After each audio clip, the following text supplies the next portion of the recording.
Президент Российской Федерации Vladimir Vladimirovich Putin. Russian President Vladimir Putin lashed out this week at Poland and NATO aspirant Ukraine, warning that he would not tolerate deployment of U.S. missile defense systems in either country.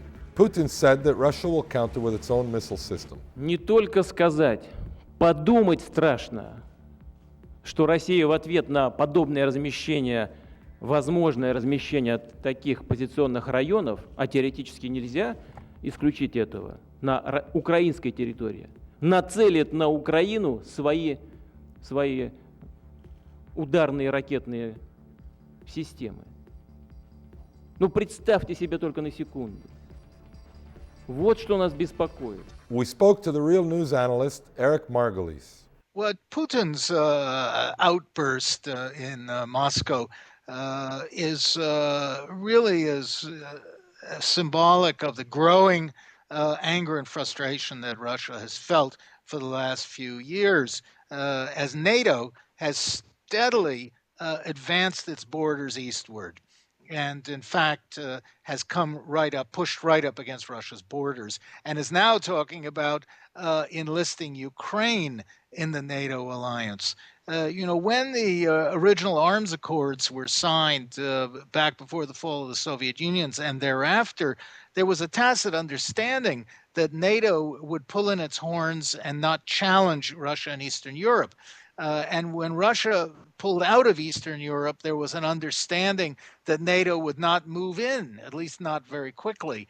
But this has not happened. In fact, NATO has moved into Eastern Europe, and it's taken over places that are very provocative to the Russians. I mean, the Baltic states, for example, Romania, Bulgaria. There's talk about bringing Georgia and the Caucasus into the alliance, and now Ukraine and Poland, traditional enemy of the Russians. The Russians have been getting angrier and angrier as NATO's been moving in. And in my own view, NATO's and the U.S. position has been quite provocative and heedless of Russia's interests, of its history, and of its sensibilities.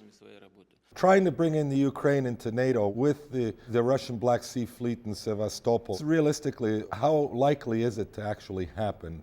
And do the people of the Ukraine, including the Ukrainians in the West, do they really want to join as opposed to just some politicians? Well, that's a very good question. The Ukrainians appear to be split down the middle, with the western part of Ukraine favoring closer integration with Europe, which would help them tremendously economically, and with the eastern portion of Ukraine wanting to stay closer to Russia, not wanting to be part of the NATO alliance. On top of this, these growing tensions, and these are unnecessary tensions, these are really custom-made tensions that we've created on our side. Then there's this whole daft plan by President Bush to put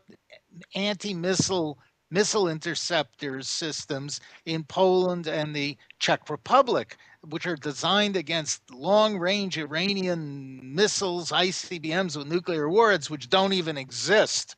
It's a bizarre fantasy right now, and it's caused enormous distress in Russia, which has overreacted and sees this thing as the harbinger of more American anti-missile systems and perhaps offensive missile systems being planted in Eastern Europe. And most likely there's talk about putting them into Ukraine, which has just driven the Russians furious. So no wonder the Russians are very angry. And from the view of Moscow, what we are sort of closing in on them. U.S. forces are now based in Central Asia, on Russia's soft underbelly in the Baltic, right next to St. Petersburg, on the eastern borders of Russia. Russia's getting the feeling that NATO is increasingly hostile. And what we have done is to reawaken all the traditional xenophobic, anti-Western, greater Slavic feelings in Russia, to bring out the worst side of the Russian character and to pull the rug out from under the pro-Europeans in Russia who wanted better relations and closer integration. You mentioned President Bush. Is it just Bush, or would another president in the U.S., including John McCain, continue this kind of provocation, if you want, of Russia? It depends on who's elected. I think if it's McCain, he definitely would continue this. He has stated that he's very much in favor of a continuation of America's militarized foreign policy and taking a very hard line abroad and using America's military might, such of it that remains, to intimidate or positively motivate other foreign countries. He would be a confrontationalist. If Hillary Clinton or Barack Obama come in, I don't think either of them would be foolish enough to continue this unnecessary, this reckless policy, or to promote this idea of anti-missile defenses against missiles that don't exist. Уважаемые участники форума, Medvedev, will there be a major change from what Putin has been doing, or do we know? We don't, of course. We don't have a crystal ball, but from all the evidence, it looks like there will be no change of policy because Mr. Putin has made clear that he's going to stay somewhere just to the sidelines, just off camera, pulling the strings and influencing policy. Mr. Medvedev, who will become the new leader of Russia, is a faceless, colorless, bland individual who has no particular track record, doesn't seem to have much personality of his own, and really reminds me, when I look at him, like he's Putin's son, where almost like the Tsar has appointed the Tsarevich to take over Russia, but Papa's going to stand behind the curtain and whisper into his ear. Russians are probably happy with this. Polls show that over 70% support Putin, maybe more.